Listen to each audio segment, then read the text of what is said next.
Seating table 114 with Guillermo Martinez. Welcome to the chaos.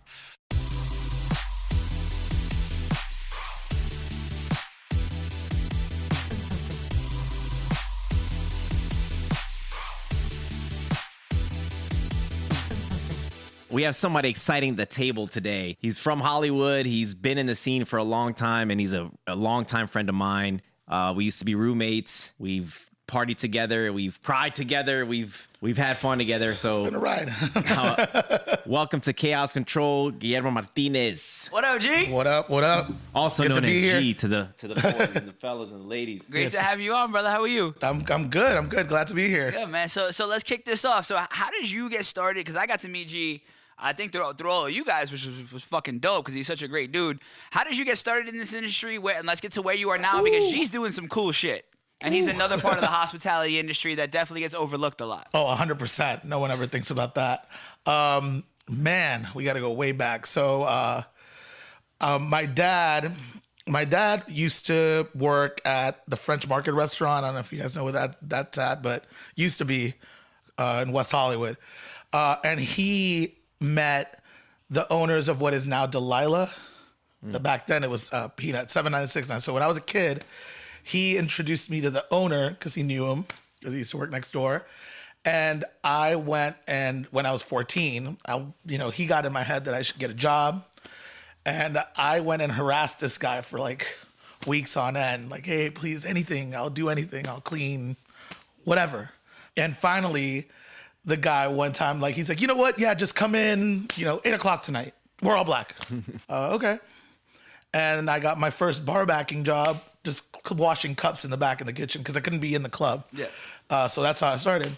I got in with them, just cleaning cups. And then, when I was 16, they moved me to the front, bar backing, etc. And yeah, it just kind of went from there. I just bounced. You know how it is. Like, you get a job in the nightlife industry and you go from place to place. It's all the same people. Yeah. Yeah. So, all right. So you're doing that. And how was that experience, like being so young and I think that it had the exact opposite effect of what most people would think. You would think, being as young as I was, getting in and seeing everything, like everything, drug use, blah, blah, blah. You see all this stuff, all the excessive drinking, whatever. You would think, like you would get sucked into it. But the complete opposite.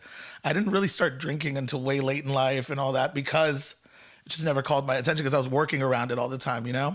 Yeah. So you were young and you were pretty green. Like you said you weren't drinking, but were you partying at all? Like I didn't really. I guess I might have drank a couple of times, but it just wasn't like a huge draw. I was a greedy little kid. I was like working, making, great money for somebody my age.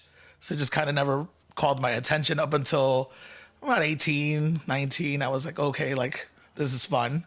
But even still, I worked, I'm 37 now, and I worked till about 26, like without taking weekends off. I didn't know what a weekend was like until I was 27, 28. Oh yeah. Yeah. So definitely my, like coming up, it definitely changed the way that I came up, Right. Yeah. Anyone in the service industry that worked for a long time, you don't know what a holiday is. No. You don't know what being off for New Year's is. It means money. That's about Yeah, it. exactly. Yeah, exactly. You don't know what a weekend is? Yeah. Right. None of it. When I met you, you always had like that hustler mentality. So where did you go after that? 'Cause obviously you outgrew that spot and you wanted more. Yeah. Funny enough, I went across the street to drop off. I think they wanted to borrow some vodka bottles or something because they were out. And they sent me across the street to drop off these bottles at this place called Belly. And I meet Lonnie Moore, who a lot of people, if you're in LA, you know him, Ledoux and all that. So I went over there, and he's from the East Coast. So he's like, hey, kid, like, what are you doing over there? And I'm like, oh, I'm bar back. And he's like, I need a bar back here. You want to come work? And I was like, oh, well, I can't. I'm working for them. And I was working like 5 days a week over there, and I was going to school, like, just wasn't. But I'm like, I can probably find you somebody. And I end up going over there to like, on one of my days off with another person, like one of my friends from high school. And he I'm supposed to teach him the ropes. mind you, I don't work at this place, so I don't really know like how they run everything. but Lonnie thought it would be a good idea, and you know him, that's exactly how he operates. And he tells me like, yeah, like, you know, just teach him what you're supposed to do. Tell him to do whatever you do over there. You tell him to do it here. Okay. And I remember it was a Big Brother rap party that Mike Mallon was in. And so it was an insane night. I mean, for it's a small bar. Maybe 120 people could fit in there if you really jam them in there. And that night there was definitely more than 120 people in there. And so the guy that I bring in no way. This is too much. He leaves in the middle of the night. Wow. And he leaves in the middle of the night. It's not for the week. Absolutely not. He leaves in the middle of the night, and I get stuck. Like, you know, I'm like, now I have to stay for the rest of the night. Like I wasn't going to stay the whole night, mind you.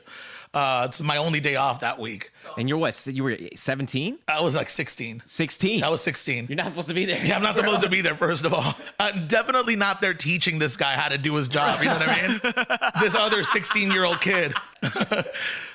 And so, I get stuck there, and it was mayhem, you know, just insanity. It was so packed, and, you know, just, I had never worked.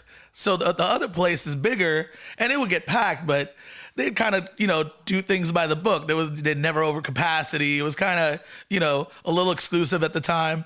And then I go to this place, and they're not following any of the rules. They don't care. I don't even think, if I remember correctly, I don't even think they had a business license at the moment when they did this party. It was like right when they were opening. And they like just decided they were going to just do it, you know, because it was a private party. Who cares? Yeah. So I end up staying the whole night, and it was just crazy. End of the night, I'm like, what the hell just happened? Right. And they come up to me with like $900 in tips, and they're like, here, this is for you.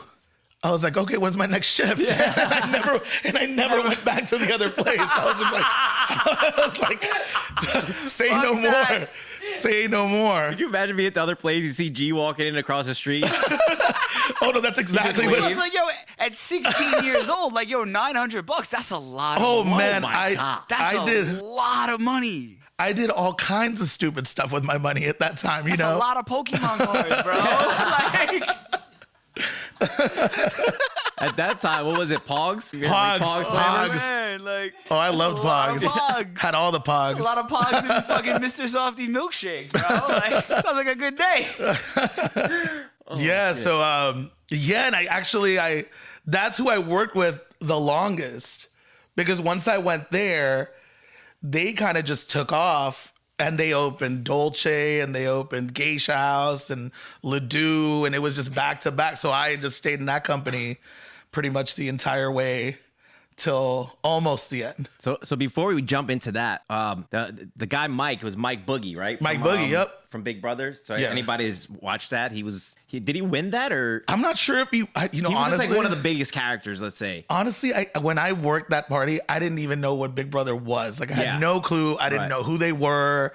Like I didn't know Mike Boogie was like a thing. And then it was like one of the early seasons, but he was definitely one of like the favorites for the show. So they apparently segued, I don't know if this is true, but maybe from a little bit of his fame, they segued that into like a big company in LA, and which Dolce Group was born. Yep. Which you mentioned, Ledoux, which is one of the legendary spots in Hollywood. And did you work at that spot? Yeah, I was there.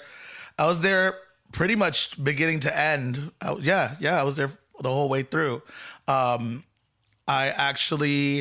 So the way that kind of happened is when Belly was going on, they brought in a lot of the people from the 70s show to like, I guess, to be investors or something. Because I remember one day I was working, and they brought Ashton Kutcher came in at the bar, and he was wearing that stupid trucker hat. He was wearing. Yo, Ashton, we still love you though, bro. Hey, bro, I think I had one of those too. So. I still have one of those. Yeah. It's in the back part of my closet. But I remember my buddy that was working with me at the time, Ish. He's like, hey man, that guy, like, he's like, and I had no clue who any of these people were. So he's like, oh no, he's famous. And they were walking him around, and then a couple weeks later, boom, Dolce's open, and that's how that whole Dolce group thing started. Yeah. Yeah. Would you say you were desensitized of seeing celebrities, or you just didn't because you grew up in Hollywood, right? Yeah. I mean, it wasn't like a big deal to you? You know, I started working so young that I just didn't I didn't watch a lot of TV. I literally, I would go from work, I'd go home, maybe catch an hour or two sleep, then go to school, then get out of school, go home, catch another nap, maybe catch a meal, shower, go to work. And that was like my routine 5 days out of the week, maybe 6. So I just no TV. I just was out of touch with what was going on with a lot of the, and there was no social media, which was great.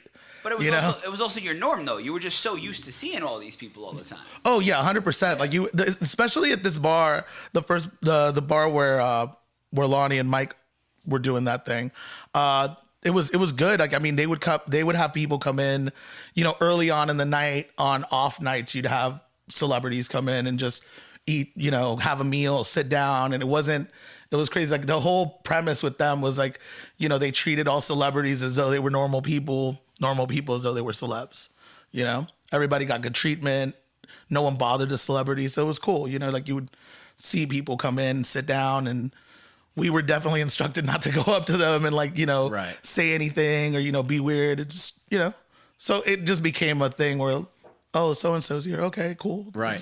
So let's talk about Ledoux a little bit, because I know people who have heard of it maybe want to hear some stuff, how that place is run, or oh man. I mean, just to set, this was literally one of the most exclusive clubs ever in Los Angeles. Yeah. One of the hardest places to get into. I mean, you really had to know people to get in there. So just talk a little bit about that and your experience working there, if you can. I mean, Ledoux was the height of that. Like, at least I feel like the height of that era in Hollywood. Like, it was so exclusive, and like every celebrity, anyone was there. You had Britney Spears when she had her meltdown, that era, Lindsay Lohan, when she got her DUI, like all that stuff, like all the meltdowns, and there was the good old days. Yeah. And then back then there was no social media. At least social media wasn't as prevalent to where the way you were finding out about this was on TV, which only made it like a bigger deal. People were like hanging off of whatever happened on TMZ and whatnot, because there was no, Facebook to spread it around, or Instagram. Right. There wasn't like a new story every other minute that would like make you forget about the last one. Exactly. Plus, it wasn't like up to the minute either. Like, when Britney would do that stuff, or you hear about things at the club, you wouldn't hear about it until TMZ released it Monday or Tuesday. When now it's like instant. Right. Exactly. And then at the club, everybody, anything you saw, you kept your mouth shut. Like, we all had NDAs, and it was like, So as an employee, you had to sign an NDA before you even started working. It's part of like your employee package. Yeah. I mean, I don't really know the 9 to 5 structure in corporate, but I don't know if you have to sign an NDA before you start working your shift. I think that's almost that's most of the nightclubs we've worked out here now. Yeah. We all had to sign NDAs. Yeah. And so it was crazy. It was, different times now, and that's why I guess it was so exclusive. Like, you also, you had to know about the party, and the only way to know was if someone told you directly. Now, someone posts about it on Instagram or whatever, and ruin it. And then 100 people, 200 people show up that aren't invited or whatever. Yeah. So yeah, different times. 100%. So what were you doing there? You were a bartender, or you were still bar back? I got in as a bar back. I was there bar backing for the first few years, and then moved up to bartender. But yeah, it was just crazy. I mean, like, barbacks were making, bartender money. Everybody was making money. Like, one of the girls that was working there owned a horse. Like, it was ridiculous. Yeah. It was a big horse. That is awesome, the man. things we buy with nightlife money. Yes. So I want to get to like where we met later, but I think you were one of the only reasons I started getting into Ledoux is after I met you. And I remember that you were one of the best bartenders that I'd ever seen working in Hollywood. Just because first of all, the attention that you gave people and the way that you worked, how fast you worked, and then the personality was just it was just off the top. So how did you get that? Like, where did that come from? So, I think it was just practice. I'd been working even though someone could have 10 years under their belt, and at 26, I'm like, oh well, I have like I have 2 on you. I've been working since I was 14 behind a bar. Yeah. And then besides, I just I like the job. It was such a fun job. I mean, to this day, I miss that job. Yeah. And I own a business, and that's a nightmare in comparison to like like working nightlife is fun. You're getting paid to be at the party, so it's a good time. Yes. And I enjoyed it. I enjoy meeting people. I'm definitely not an introvert. I like being around a crowd. Yeah. Yeah. So it gave me the opportunity to do that, while making really, really good money at the time, which I didn't appreciate. Right. Oh, yeah. So many of us have it. Blew through. Blew through it. So I want to hear some roommate stories. Honestly, because I feel like you two living together, especially with Wait, if you want to, okay. With Dan, maybe we'll save those stories to the end. But I want to hear Danny's alter ego story at some point from fucking G's Lord. perspective. Well, first, let me set up real quick. G and I met. I was working at this sushi restaurant called Club Sushi on Sunset, and it wasn't doing any business until we opened like this little back room.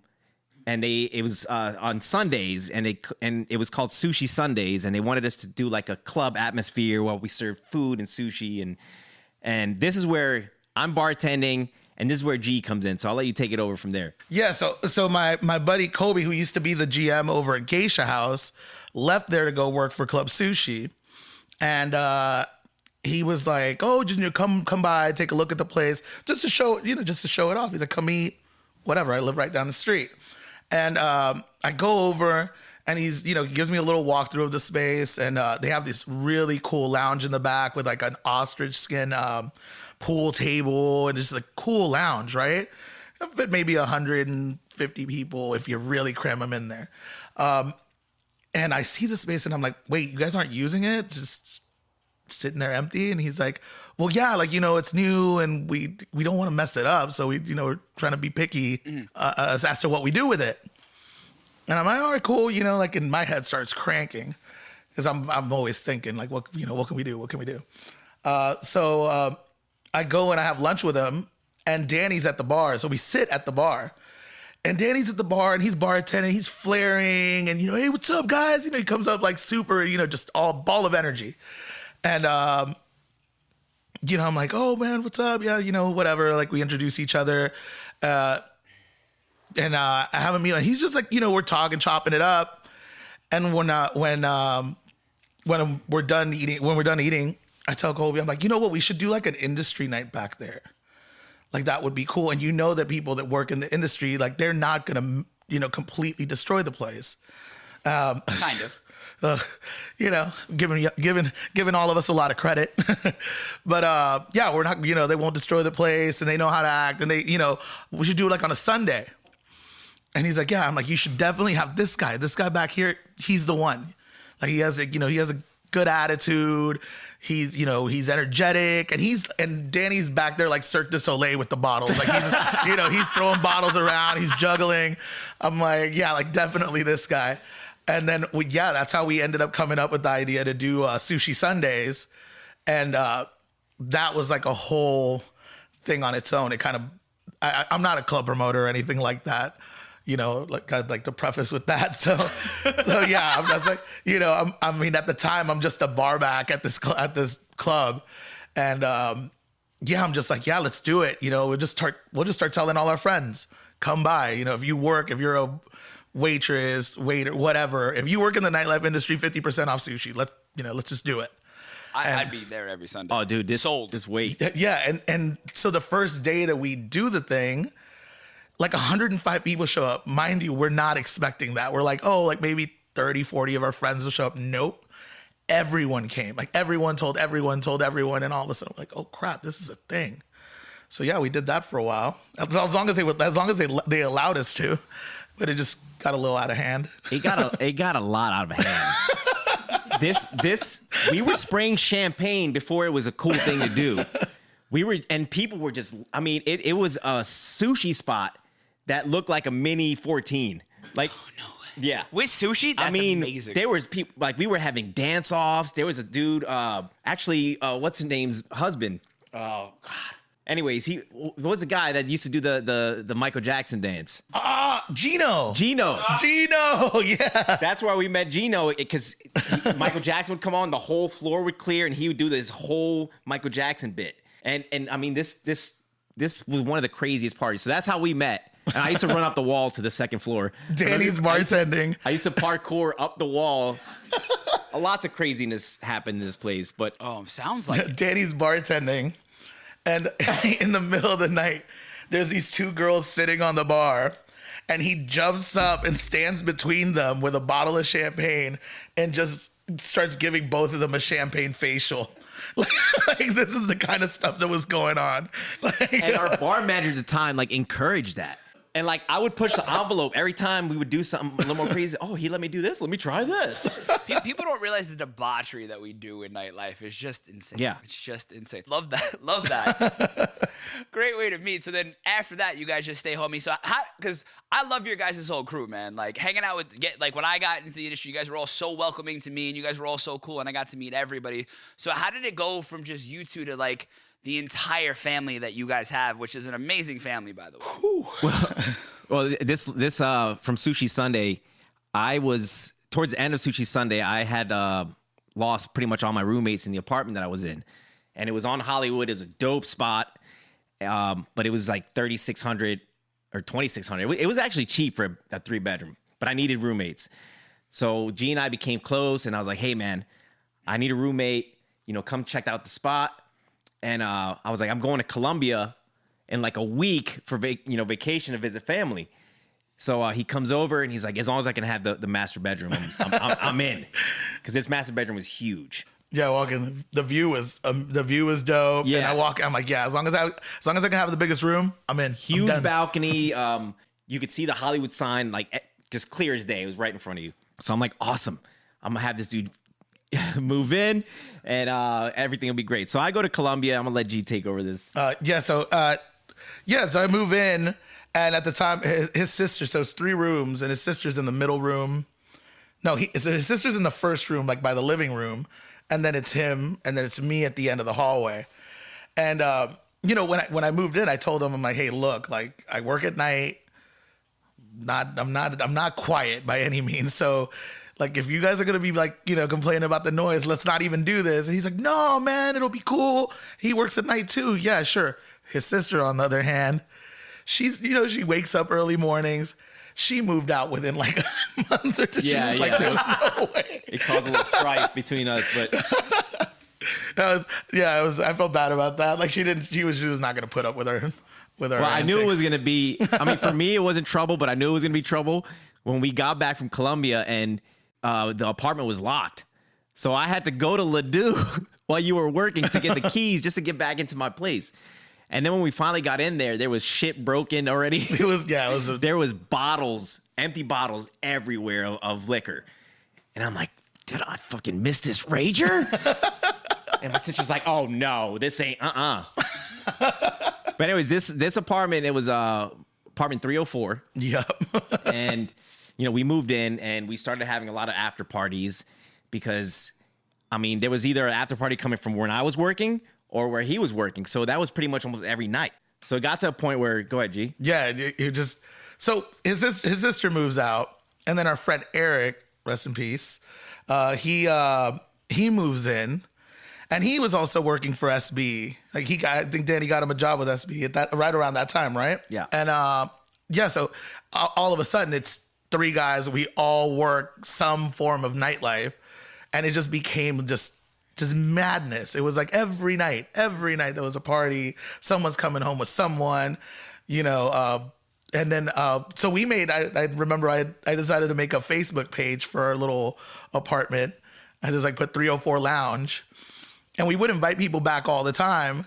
At one point, so much so that people thought we made our little page, and then everyone was like, "Yeah, we're gonna go back to 304, go back to 304," and people were texting, asking if it was They thought it was a club. They're like, what? Can we get on the list? Can we get on the list? I would have been like, yep, Asking to get into our apartment. $100 a pop. Yeah. $100. I would have started charging people. Fuck that. Yeah, I mean, to this day, if you look up 304 Lounge on Facebook, I still get like friend requests on the Facebook page. That's fucking. Even though it hasn't been active for over like 14 years.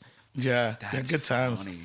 But that's how I kind of got adopted into like Danny's family because Danny's crew because most of the friends that I made through his group of friends. That's dope. Yeah. Yeah, man. R.I.P. Glogie. He was one of the first people I got to meet at SB. Loved that dude. He was so great to work with. So much fun to hang out with. Yeah. Rest in peace, Glow. We love you. But yeah, 304 Lounge was amazing. We have many stories that we can get into. We might have to save that for another day. But I feel like we could do a whole episode just on the 304 Lounge stories. we can. That and Danny breaking stuff because that's Danny's alter ego. When Donnie Gomez comes I want to out, have a whole Donnie Gomez episode. when Donnie Gomez comes Chronicles out, of Donnie Gomez. I told the story the other night. It didn't go well. That was my own stupid. which did you tell the Vegas one? No. I'll tell you. I'll tell you when we're off the air. Yeah. I'll tell you when we're off the air. One of those that we can't have. No.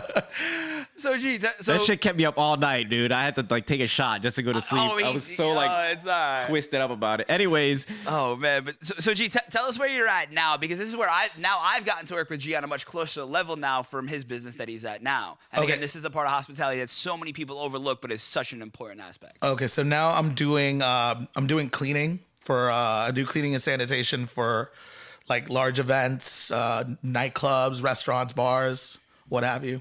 You know, commercial cleaning. And most people don't even think about it, but it's such a like huge part of, you know, you have a party, it has to get cleaned up. You can't just have the party and bounce, you know? Especially when you're opening it up the next night. Yeah. So I started doing that after I left. I worked at my last place that I worked at was Supper Club. And then once I left there, my dad had the cleaning company prior to me like joining in, but he was doing like smaller projects. And then I had worked in nightlife for so long, I kind of knew everybody. So I was like, oh, like I could bring us up to like the big leagues. Like we shouldn't be doing these small, like little places when I know Danny, you know? And Danny actually was the one that brought me he brought me over to Memphis, who gave us a shot over at Greystone at the time. Oh. Yeah. And I remember that the night we came in and the club was just filthy. There was gum on the sofas and Memphis just, he flipped out and I saw that as an end because I've been thinking about getting G in there and I was like, hey Memphis, my Guillermo has a clean. He's like, call him right now. I'm like, dude, you gotta clean tonight. And they came in and just they worked it. They worked their magic and they got on. But that was one thing about G. He was always like hustling. Like he has that mentality. Anywhere we went, he was giving a business card to the owner. Somehow he would always meet the owner. I don't know if that was on purpose, but Probably on purpose. It just kind of happened. But I guess working in nightlife, I feel like I started working so young that you just get used to talking to people, right. and kind of being like open to just meeting new people. Like it's hard to work in nightlife and not be personable. You have to be. And I started so young that it's just never been like an issue, Yeah. I mean, so people like automatically are, they feel comfortable with you the way you chat them up. I mean, I'm not a talker. He's not a talker. Old school reference, if anyone knows that one. But man, it's just it's been cool. Just kind of it's been a combination of a lot of hard work because anybody that's worked in nightlife, it can get tedious and wear on you. But at the same time, a little bit of luck.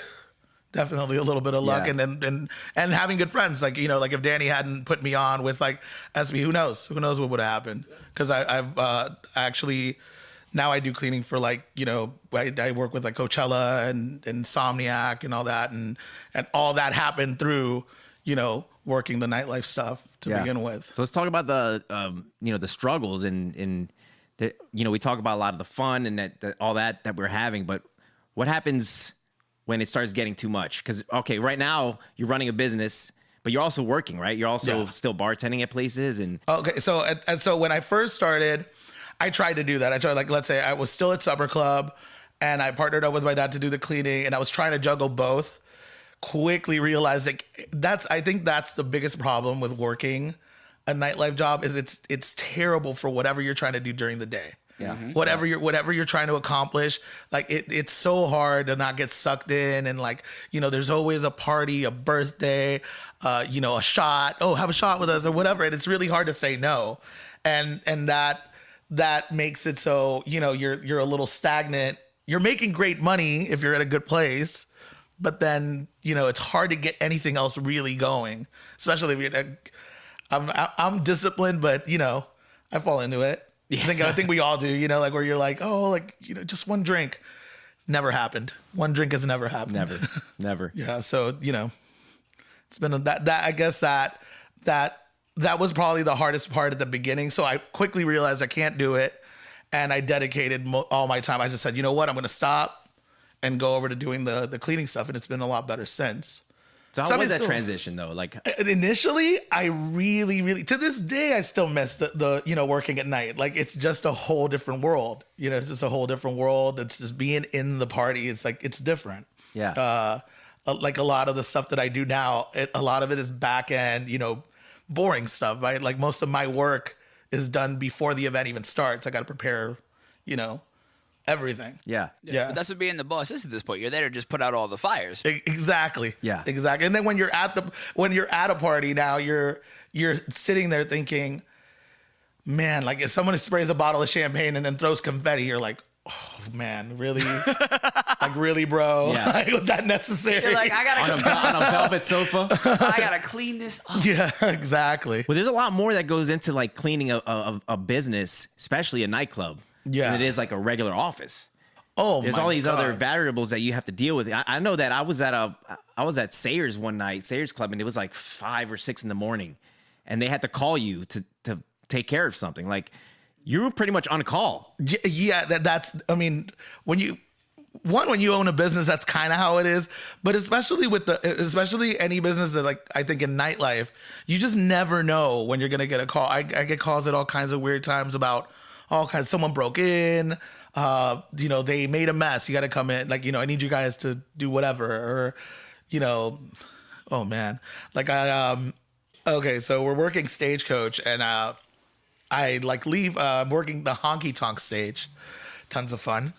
I want to go so bad. I love Stagecoach. It's my favorite Honestly, festival. It's the only I one I want to attend go. willingly. Honestly, it's you know, a lot of talent for sure. Oh, for amazing. sure. It's amazing. It's Talking about musical it's talent, everyone. completely skewed. So I leave the stage, and then out of nowhere, you know, my radio starts going crazy. Like my guys are like, "Hey, you need to come back to the stage right now. We have an emergency." And I'm like, "What's wrong? Did someone get?" "No, just come back. We have a situation." And I'm like, "What?" And then I hear just people laughing on the radio, right?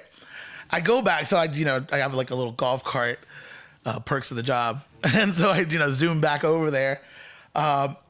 I get back to the I come in through where the people are coming in, like where the general admission's coming in, which is the very, very back part of the stage, and there's like a bunch of my guys and security standing in a circle around this empty space on the dance floor. So, I walk up and I'm like, what the hell could possibly be going on? Because I'm trying to look. I don't see anything really. I walk up and there is this big pile of crap and a huge, like 15-foot smear going towards like the bar area. Someone had literally popped a squat in the middle of the dance floor. Just in the middle of the dance floor. Why does this happen? Because you're not the first person to tell that kind of story either. Bro, this is Yeah, like- this has happened multiple times on the podcast already. What? How get People are disgusting sometimes. Yeah. So I thought this So was did an you find the isolated streaker? Like the person well, I mean, there's a girl sitting in the stands. The girl sitting in the stands, and she she's smeared, clearly completely wasted. Yeah. And then my crew is arguing with security because they're like, how does someone pop a squat, no security, no one stops them. And security's kind of like, well, what are we supposed to do? Like, how do we stop them? Right. Once it's gopher and it's gone, like, once it's out, it's out. Yes. Yo, we gotta ask Big Tone that question. We gotta bring him back. Security, how do you stop somebody from taking a shit on the dance Yeah, floor? like, when she had started, and then she takes off, or whatever. Yo, how fucked? Yo, man, I've been really fucked up before, but I have never been fucked up to like, you know what? I'm gonna just take a shit right here, Right here, right dude. in the middle of 1,000 people. I'm gonna just do it. I'm gonna just drop it, like. And then slips on it, and they're wearing cowboy boots. So she slips and she just like, just blades of glories all the way through the back end of the stage and smears it everywhere. My guys are looking at me like, what are we supposed to do? I'm like, what are you calling me for? Like, clean it up. Right, that's the best part in the middle of a festival. It's like, but those are the moments that you, as a worker, you take out. You're like, I'm going to laugh for a little bit at the situation and call my boss and to look at this pile of shit. And then we're going to get back to work. But yeah, I mean, they should have just started cleaning it up right away. Yeah, I'm like, start cleaning up. What are you calling me for? What am I supposed to do? This is my nightmare. I just pictured G walking up like in Jurassic Park, like Jeff Goldblum. Big pile of shit. All right, anyways, man. Oh my God, I don't even know where to go from that. Shit stories. Yeah, we usually like to end the podcast on funny stories like that. I never thought that shit stories would be a trend here.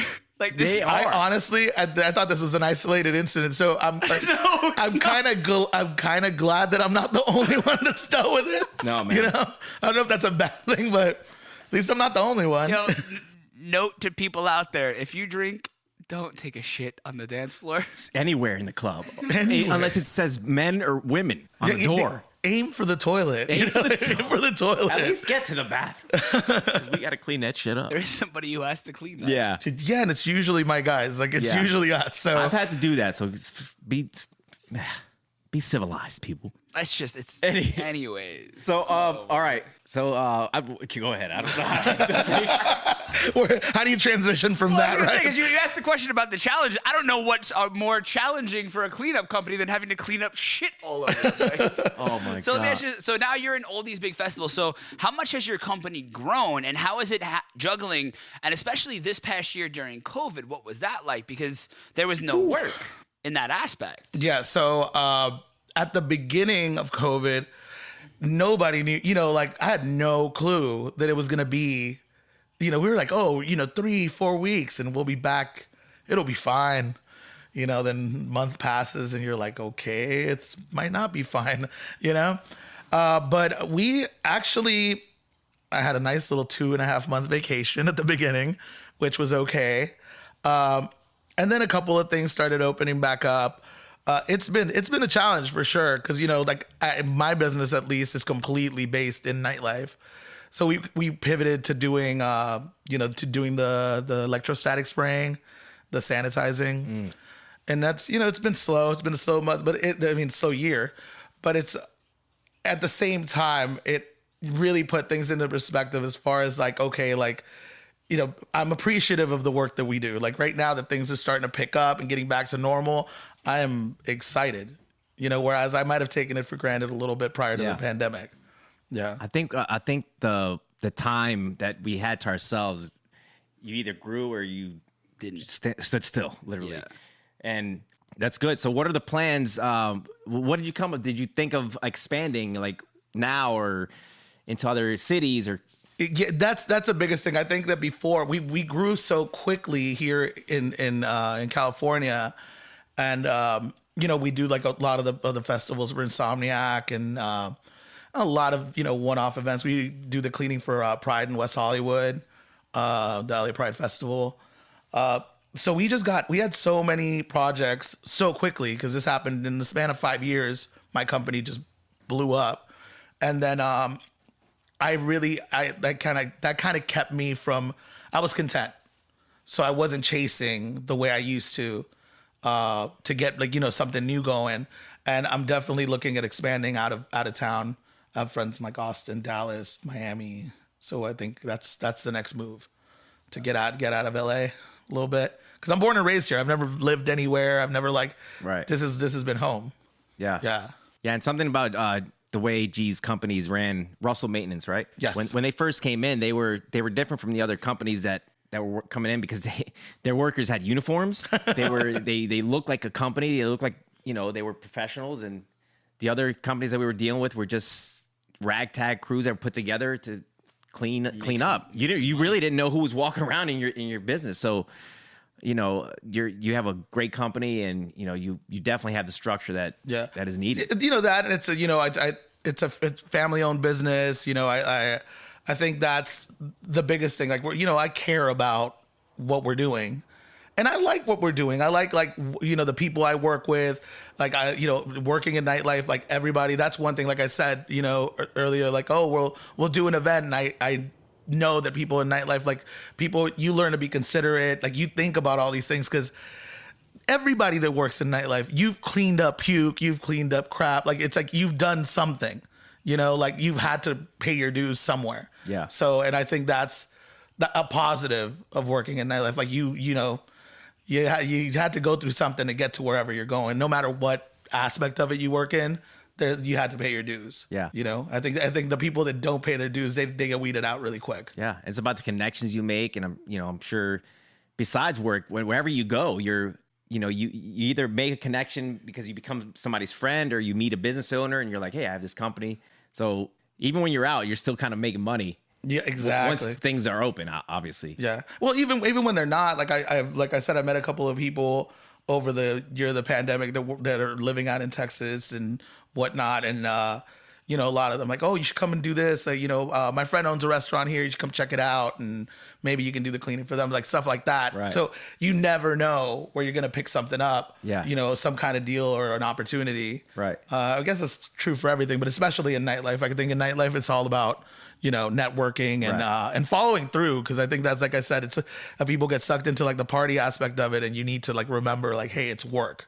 You need to like check yourself here and there. Yes, it's a little tough. This seems like a nice place to take a break.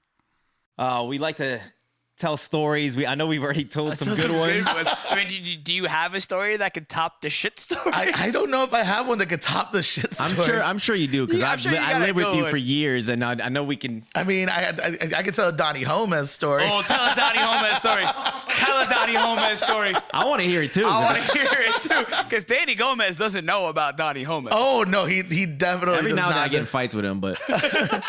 So years ago, we're out in Vegas. I forget what club we were at. I think we were at Privé or something. That's how long ago it was. Privé is long gone. And one of his exes or something knows Too Short. Oh my God. And for anybody who doesn't know, Too Short always bounces around the clubs, and he's always trying to barter with everybody for shit. And he's just everywhere. Yeah. And he is the nicest guy, mind you. Like, he's a great host. So he invites us back to his suite at the Win. I'm like, wherever Access is at, the Win or Encore. So he invites us back, and at this point we're still pretty tame. Like, Donnie Gomez isn't out yet.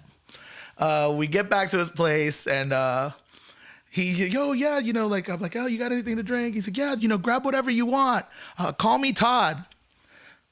I'm like, what, Todd? First of all, I stopped him right there. I'm like, first of all, look, don't ever tell anybody that again. Like, you're too short. I'm like, you're too short. Like, there's no gangster rappers named Todd, bro. I'm thinking about that Eminem scene in 8 Mile. Like, your real name's Clarence. Yeah. Yeah, so I'm like, dude, you're too short. I know, that's already too many people. Hey, we love you, Todd. Don't be mad at us.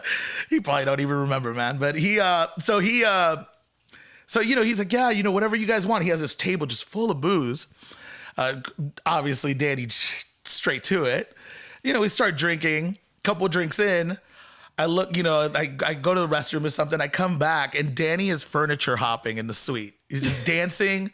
Like Michael Jackson, dancing and jumping from furniture to furniture. I'm like, mind you, what I remember, the furniture was like all marble, like so it was actual physical like it wasn't sofa. It was, the coffee table was all marbleized and. Oh yeah, they were like nice, solid pieces of furniture. Yeah. So Danny takes this as an invitation to like Super Mario from piece to piece. His sister was with us, so his sister's like, "It's done. We gotta go. We gotta go now. You don't understand." And at this point, like, I'm still not that familiar with Donnie Gomez. So I'm like, we're like, no, he's fine. He's just having fun. It's cool. And he falls off of one of the pieces of furniture. And I'm like, okay, maybe you're right. So then we get him out of there, like a Marine style, carry him out of there. Because at this point, he's already all like wobbly. He looks like one of those things in front of the car dealerships. The wacky, wavy, inflatable, arm flailing tube man. Hey, before we left, wasn't I in the closet? Wasn't I like peeing in the closet or something? Oh, no. So check this out. There's a lot of fishy stories today. Yeah, so we get him out of there. You tried to pee in the closet, so that's why we got you out of there. So we're like, let's go. We got to go. And before we're leaving, like, he still has to pee, so he's yelling, I have to pee. So his sister's like, like, take him. I'm like, okay, yeah, sure. So I, walk him in there, and he goes to a urinal, whips it out, and he's just standing there. And he's, taking his time. I use the restroom, come out, wash my hands. And I'm standing like where the sinks are, just waiting for him. I come out. His sister's like, where is he? He's still inside. He's still peeing. And you could see, like, straight in, like, you could see him through the door. And he's just standing there. And he's not moving. It's been a couple of minutes. And I'm like, his sister's like, go and grab him. And I'm like, Danny, come out here. What? He's not moving. He fell asleep. Standing up at the fucking urinal. He fell asleep. How do you even do that? No. That is definitely a Donnie Gomez moment, because how do you hold yourself up? I don't know. He was just standing there asleep at the urinal. And his sister's like, go grab him. And I'm like, what do you want? Now, I'm not going near him with his fucking Pete dick is still out. Oh my God. So she runs in there and just yells at him. Like, I think she like grabbed him by his shoulder and he just snaps out of it. He's like, okay, let's go. Oh, and then I think I don't know how he cut himself. When she grabbed me, one of her fingernails like scratched the top of my hand. Yeah. So we get him in a cab, right? And then out of nowhere, I think he looked down at his hand and just starts screaming like a banshee, I'm bleeding! So the cab driver kicks us out and we have to walk to the hotel. Shocking. And that's Donnie Gomez, ladies and gentlemen. and they get worse, but yeah. I can't wait better. for the Chronicles of Donnie Gomez episodes. Like, we're going to have some spin-offs. But they tell me about this, and I'll tell you what happened at Too Shorts. Todd's. So I don't smoke weed, all right? It just doesn't sit with me right sometimes. And we're drinking at what do I call them now? Anyways, there's women there and they start smoking weed with Too Short. And so I'm like, I gravitate towards the women. And he has like this paper out and it's like the darkest, stickiest, like I'd never seen this type of weed in my life. Stickiest of the icky. He's like, you don't want none of this. You don't want none of this. And I'm like, I do want some of that. I do. Next thing you know, I'm jumping from spot to spot.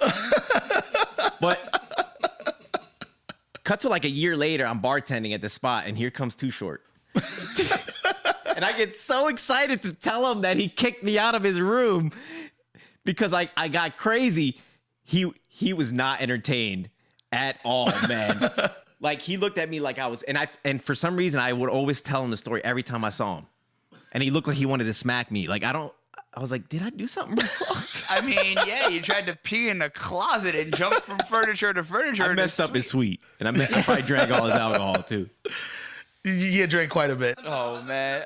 Yo, on that note, G, man, it's been so great to have you here and just everything you do for the industry and just the energy that this man brings no matter what. Like, this guy works his ass off. He is such a fucking hustler, and it's so great to have you on here and pleasure to even be a friend of yours, too, man. Yeah, thanks for having us. Super genuine. Always have your back, man, whatever you need.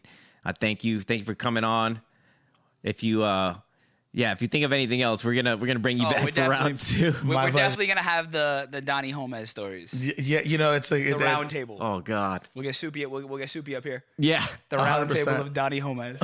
Yo, G, thanks again, man. Until next time, everybody. This is Chaos. Peace. Thank you for listening to this week's episode of Chaos Control, hosted by Mikey Tableman and Danny J. Gomez, producer and audio engineer Nick Dewar. Please be sure to like, subscribe, and leave a review on the Apple Podcasts app or wherever you listen to your podcasts. Join us next week for more chaos.